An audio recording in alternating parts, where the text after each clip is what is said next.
Ertaklar hamisha bolalarning yaxshilik sari olib boradigan eng qisqa yo'l bo'lib kelgan. Ma'naviyat ostonasining juda ko'p yulduzlari o'zlaridagi barcha insoniy fazilatlar uchun kitobdan, ayniqsa ertaklardan minnatdor ekanliklarini ko'p e'tirof etishgan.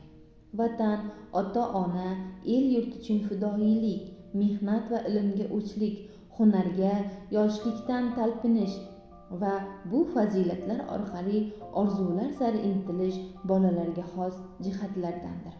Bu jihatlarni jamlagan ushbu kitoblarni o'qishni xohlasangiz, Do'stlik tuman axborot kutubxona markazimizga tashrif buyuring va mutolaa zavqidan bahramand bo'ling.